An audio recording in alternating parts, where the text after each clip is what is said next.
Somos los que defendemos la vida desde la concepción, los que creemos en la familia como institución primaria, los que defendemos la educación pública y pretendemos que sea de excelencia, los que proponemos la tenencia y portación de armas para todos los ciudadanos de bien, los que soñamos con fuerzas de seguridad capacitadas y equipadas para su seguridad y la de todos, los que reivindicamos la historia de nuestros libertadores para defender el honor de nuestra patria.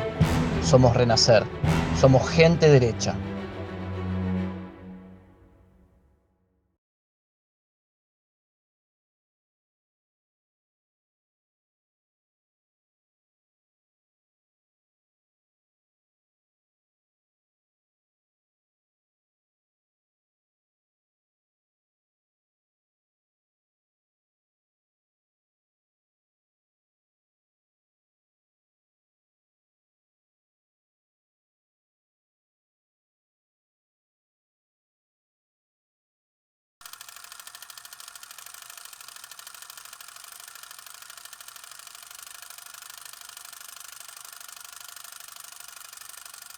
There's a growing feeling in Washington that diplomatic efforts should go on, but that Argentina must be made aware that if war breaks out, the United States will firmly back the British.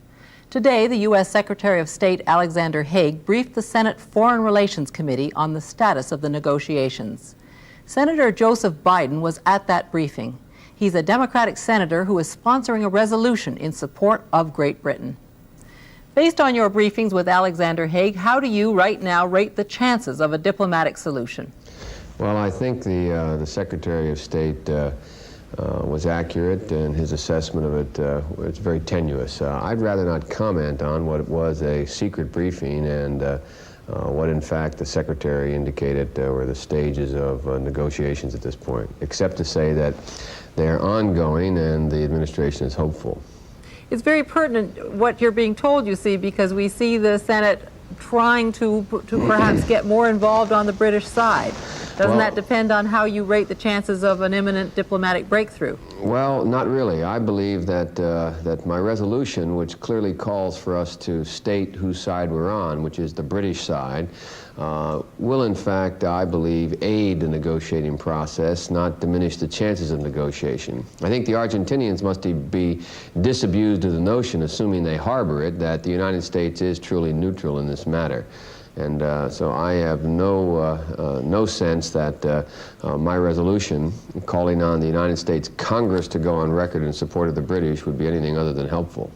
Senator, how do you think it would be helpful? Because conceivably that might topple the Argentinian government. Is that acceptable to you? No, that is not acceptable in the sense that I wish for that. But the fact of the matter is there's a great deal at stake for the United States and the hemisphere. First of all, and for Canada, I might add very boldly, the fact of the matter is that if we allow in this hemisphere the settlement of claimants' property disputes by the use of force, we're going to unleash an entire series of actions that none of us want. Secondly, NATO is an alliance upon which we have made a firm and solemn commitment. And it's clear that the Argentinians are the aggressor. It's clear the British are right, and it should be clear to the whole world where the United States stands. All right, you mentioned hemispheric interests. Let's just stick to American interests at the moment. Yes. The OAS has voted that they recognize Argentinian sovereignty. Now, don't you lose something in hemispheric relations with the proposition you've just made? There is no question that the United States is going to lose no matter what it does. The question is that we are going to lose, in my mind, we lose a great deal more by not standing on principle and not standing with our oldest and closest ally and not standing with the alliance that is most important to the United States of America.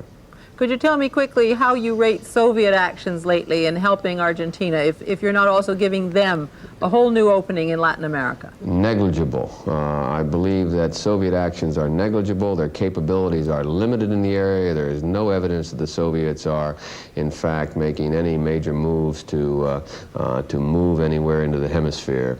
Would you be sorry to see the Galtieri junta toppled? I would be sorry to see the situation change in such a way that there would in fact be an increased prospect of Soviet and/or communist influence in the hemisphere. But I'd even be more sorry if we dashed what is already a fragile and very tenuous situation with regard to NATO and NATO solidarity. Senator, thanks for talking to us. Thank you very much. En el capítulo anterior te mostramos lo que comenzaba el día 3 de abril de 1982 en el ámbito de las Naciones Unidas, donde el canciller Nicanor Costa Méndez, junto al equipo diplomático argentino, exponían los argumentos con los cuales se fundamenta que las Islas Malvinas siempre han sido y son argentinas. Allí se hizo un resumen que repasa brevemente los fundamentos jurídicos, geográficos e históricos. En este punto, el gobierno argentino tenía la ventaja de la posición de las islas, que había sido conseguida exitosamente gracias a una operación militar totalmente incruenta, conocida como Operación Rosario. Disponía de aliados estratégicos en Iberoamérica y otros fuera del continente, y además un aliado importante como el gobierno de Estados Unidos, que desde el inicio se mostró proactivo a colaborar con las mediaciones a fin de encontrar una solución diplomática. Continúa viendo y te mostraremos el desenlace del trasfondo diplomático. Seguí en Renacer.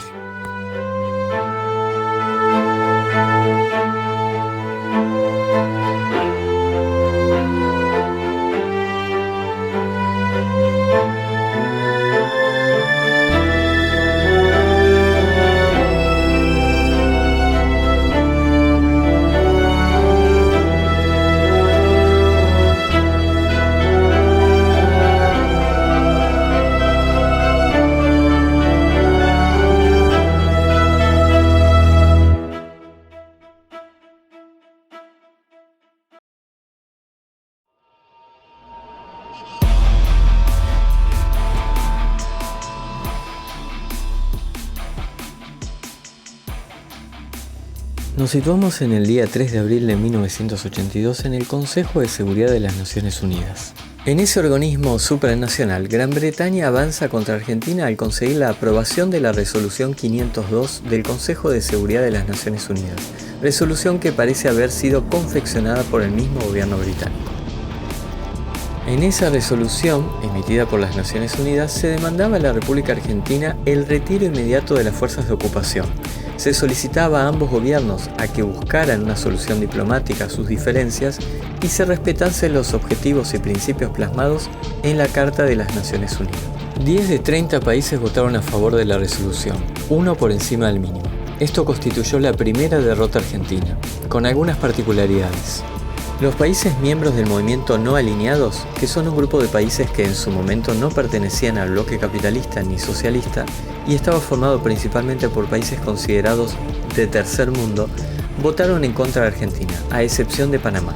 Por otro lado, España, Polonia, China y la Unión Soviética se abstuvieron. Con este último se produjo la primera traición, o tal vez fue una maniobra estratégica por parte de los soviéticos, algo que comentaremos más adelante. El 8 de abril, el gobierno federal de los Estados Unidos envió al secretario de Estado Alexander Haig para acercar a ambos bandos. Haig se reúne primero con la primera ministra Margaret Thatcher. Al día subsiguiente, el 10 de abril, Haig se reúne con el presidente Galtieri en la Casa Rosada con la compañía de Bernard Waters. El secretario estadounidense advirtió a Galtieri que si insistía con mantener un gobernador argentino en las islas, habría guerra y que en ese caso los británicos ganarían por sus fuerzas superiores. El presidente Galtieri mostró insistencia en la pertenencia argentina sobre las islas y le comentó a Haig que había llegado a la Argentina el embajador de Cuba, aunque aún no había hablado con él. A lo que Haig le respondió que el interés cubano por el caso de Malvinas solo aumentaría la tragedia. Haig insistió en que para una negociación entre Argentina y Gran Bretaña habría que quitar la idea de la soberanía argentina sobre las islas porque no podía ir con ese tema con la primera ministra Margaret Thatcher. El presidente Galtieri manifestó que cualquier cosa podía ser objeto de negociación, excepto la soberanía argentina sobre las islas. Sabemos ahora que la estrategia para recuperar las islas tenía dos fases. La primera había sido concretada con éxito con la Operación Rosario, y esta segunda fase debía librarse en el ámbito de las negociaciones diplomáticas, pero para ello era necesario mantener una firme postura de las demandas argentinas. Es por eso que después de la reunión el presidente Galtieri salió al balcón de la Casa Rosada y ante una enorme multitud de ciudadanos que estaban expectantes por la reunión con los enviados norteamericanos, dijo su frase que luego sería recordada por algunos historiadores como uno de los causales del conflicto bélico. La hidalguía del pueblo argentino en esta histórica Plaza de Mayo y en todas las plazas del país hace tender la mano al adversario, pero que esto no se interprete como debilidad, si es necesario, este pueblo que yo trato de interpretar como presidente de la nación, va a estar dispuesto a tender la mano en la paz con hidalguía y en la paz con honor, pero también dispuesto a escarmentar a quien se atreva a tocar 1 metro cuadrado del territorio argentino. Pueblo argentino, si quieren venir, que vengan, les presentaremos batalla.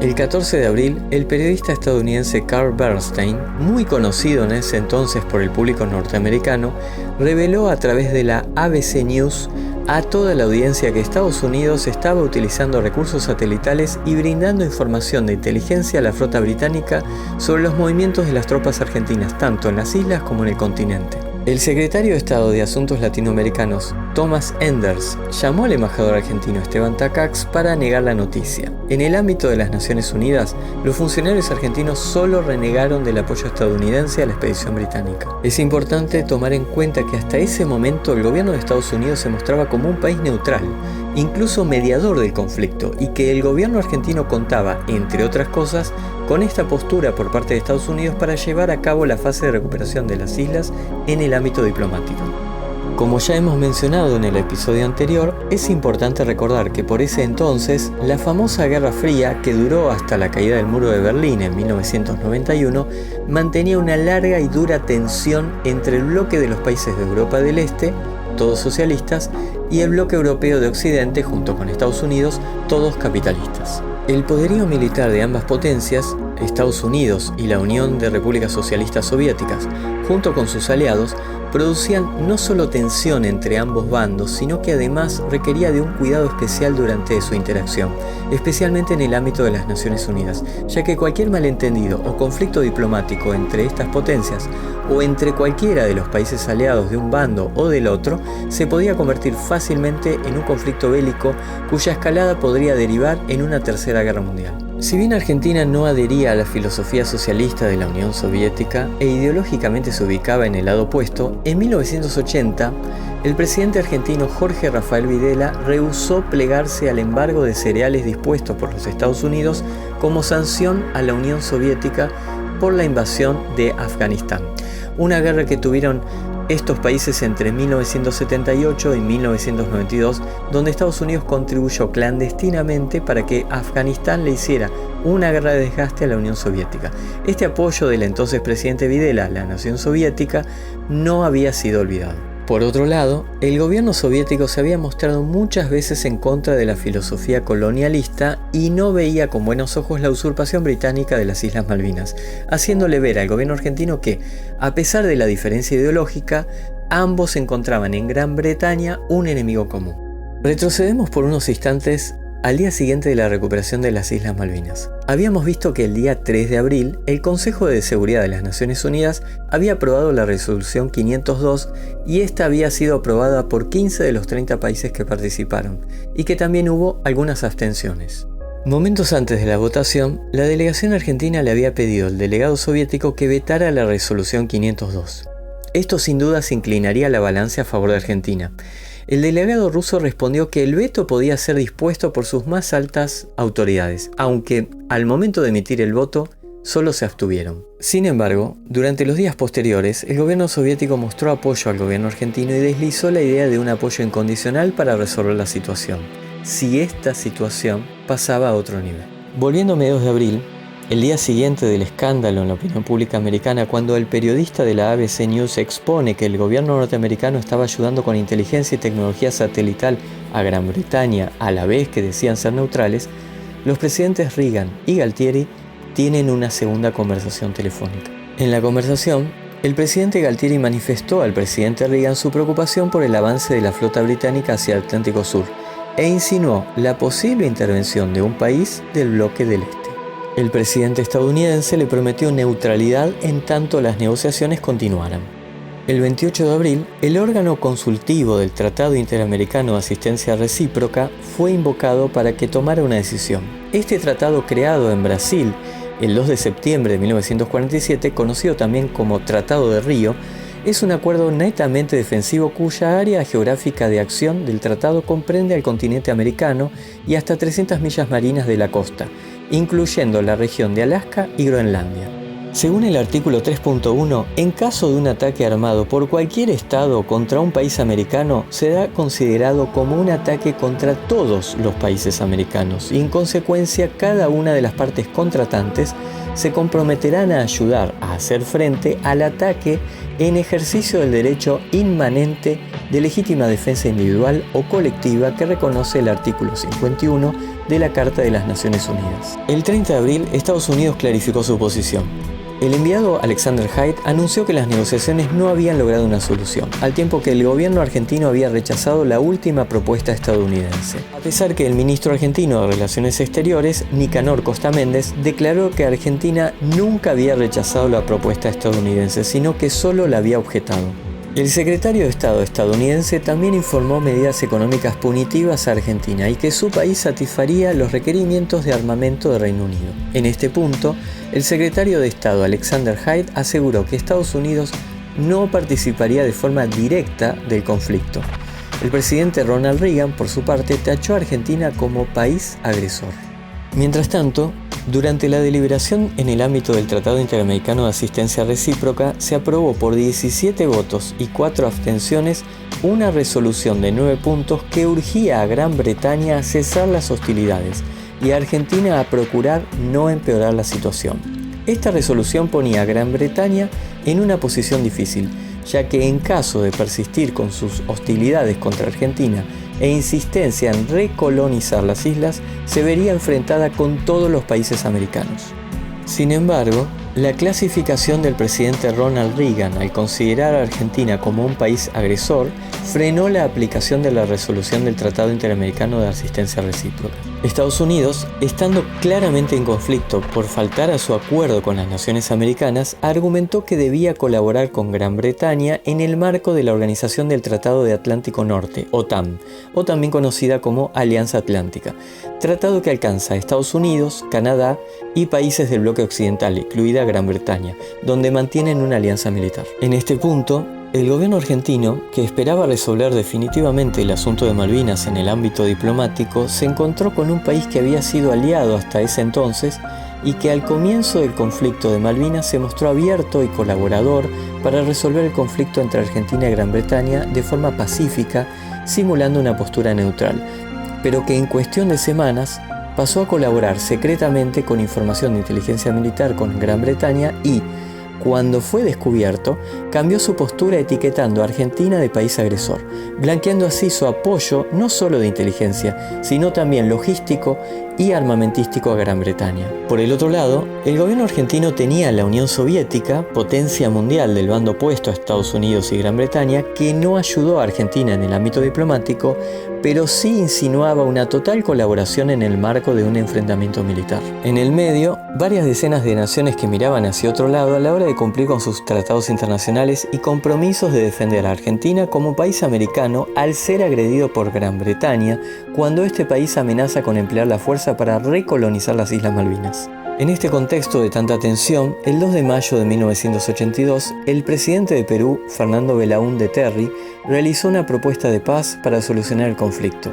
En esta propuesta se enumeraban unos puntos muy claros: cesación inmediata de las hostilidades, retiro mutuo de fuerzas, presencia de representantes ajenos a las dos partes involucradas en el conflicto para administrar temporalmente las islas, reconocimiento de ambos gobiernos de la necesidad de reconocer las aspiraciones y los intereses de los isleños para la solución definitiva del conflicto, acuerdo común para la designación de los países interventores en las negociaciones y, por último, obtención de un acuerdo definitivo antes del 30 de abril de 1983 bajo la responsabilidad de los países antes mencionados. Pero muy lejos de ese lugar, muy cerca de las costas argentinas, fuera de la zona de guerra establecida por el mismo gobierno de Gran Bretaña, siendo a las 16 horas, el barco submarino nuclear HMS Conqueror recibía la orden de hundir el Ara General Belgrano. A las 16:02, el submarino británico lanzó su primer torpedo que impactó en el barco argentino, provocando una sacudida fruto de la fuerte explosión que derivó en un corte de energía general en todo el buque. Esto paralizó a los 1093 tripulantes, que en su mayoría eran soldados conscriptos. El submarino lanzó un segundo torpedo que no dio en el blanco, y fue entonces que decidieron lanzar un tercer torpedo. Este último impactó en la zona de la proa del ara General Belgrano, provocando el desprendimiento de la misma y haciendo que inmediatamente el buque argentino comenzara su inclinación a babor. A las 16:05 se dio la orden de zafarrancho. Se llevó a cabo una revisión de la situación y control de daños, y se determinó que los generadores de emergencias quedaron inutilizados. Se constató que no era posible la reparación de las fuentes de energía del barco y que su hundimiento era inevitable. Enseguida se organizaron las tareas de asistencia a los heridos, ya que había muchos argentinos con heridas y quemaduras graves, mientras el barco comenzaba a hundirse, y se inició en toda la tripulación los protocolos para el abandono del barco en balsas de emergencia. A las 17 horas, y a pesar de encontrarse fuera de la zona establecida como área de conflicto, el buque argentino Ara General Belgrano se hundía en el mar argentino. Sus supervivientes quedaron a la deriva en las balsas de emergencia. 4 buques recibieron la orden de rescatar a los supervivientes argentinos. El destructor Piedrabuena fue el primero en llegar al punto de contacto, pero allá no había nada, ni el buque General Belgrano ni las balsas salvavidas. A la mañana siguiente, el lunes 3 de mayo a las 9 de la mañana, un avión Neptune, pilotado por el capitán Pérez Roca, avistó en el mar una enorme mancha de aceite, pero la localización de las balsas seguía siendo negativa. A las 13 horas, el suboficial Ramón Leiva logró avistar desde otro avión Neptune las balsas y rápidamente se dio la localización, que abarcaba una zona en el mar de 4 kilómetros. Los buques Gurruchaga, Bahía Paraíso, Bouchard y el destructor Piedrabuena se dirigieron al lugar y procedieron con el rescate, llevándose a cabo casi 24 horas después del impacto del torpedo que produciría el hundimiento del General Belgrano. Los buques que acudieron al rescate recogieron un total de 793 tripulantes, entre los que resultaban 23 fallecidos. El total de bajas sufridas en el ataque ascendió finalmente a 323. Este suceso acababa con todas las esperanzas de una solución pacífica. La guerra era inevitable.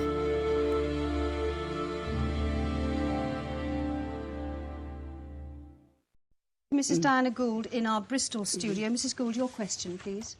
Mrs. Thatcher, why, when the Belgrano, the Argentinian battleship, was outside the exclusion zone and actually sailing away from the Falklands, why did you give the orders to sink it? But it was not sailing away from the Falklands. It was in an area which was a danger to our ships and to our people on them. Outside the exclusion zone. But it was in an area which we had warned. At the end of April, we had given warnings that all ships in those areas, if they represented a danger to our ships, were vulnerable. When it was sunk, that ship which we had found was a danger to our ships. My duty was to look after our troops, our ships, our navy. And my goodness me, I lived with many, many anxious. It was, and you must accept that Mrs. when we Thatcher, gave the order, when we changed the rules which enabled them to sink Belgrano, the change of rules had been notified at the end of April. It was all published that any ships that were a danger to ours within a certain zone wider than the Falklands were likely to be sunk. And again, I do say to you, my duty, and I'm very proud that we put it this way and adhered to it, was to protect the lives of the people in our ships and the enormous numbers of troops that we had down there waiting for landings. I put that duty first. And when the Belgrano was sunk, and I ask you to accept this, she was in a position which was a danger to our Navy. Mrs. Gould, let me ask you this, Mrs. Gould. What motive are you seeking to attach to Mrs. Thatcher and her government in this? Is it inefficiency, lack of communication, or is it a desire for action, a desire for war? It is a desire for action and a lack of communications, because on giving those orders to sink the Belgrano, when it was actually sailing away from our fleet and away from the Falklands, was in effect sabotaging any possibility of any peace plan succeeding, and Mrs. Thatcher had 14 hours in which to consider the Peruvian peace plan that was being put forward to her, in which those 14 hours, those orders could have been rescinded. Right, Mrs. Thatcher. One day, all of the facts in about 30 years' time will be published. That is not good enough, Mrs. Thatcher. I am We just... need- Mrs. Good, Would you let please Mrs. Thatcher answer. let me I think answer? You've put a fair point. Would you please let me answer? I lived with the responsibility for a very long time. I answered the question giving the facts, not anyone's opinions, but the facts. Those Peruvian peace proposals, which were only in outline, did not reach London until after the attack on the Belgrano. That is fact. I'm sorry, that is fact, and I am going to finish. Did not reach London until after the attack on the Belgrano. Moreover, we went on negotiating for another fortnight after that attack. You've got a new point to make, otherwise I must move just on. one point. I understood that the Peruvian peace plans on a nationwide programme were discussed on the midnight May the 1st. If that outline did not reach London for another Mrs. 14 Thatcher hours, has said it didn't. I think there must be something very seriously wrong with our communications, and we are living in a nuclear age when we're going to have minutes to make decisions, not hours. Let's move on.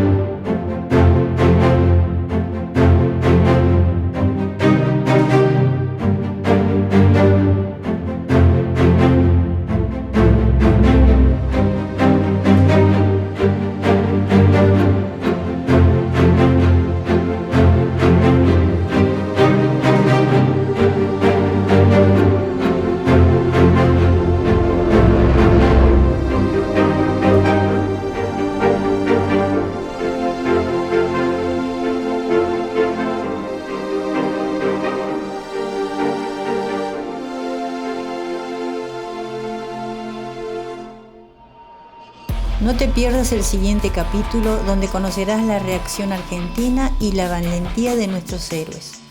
La próxima semana por este mismo canal.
Una Argentina puesta de pie es posible, por la historia, por el orgullo de ser argentino, por el esfuerzo y el trabajo, renacer.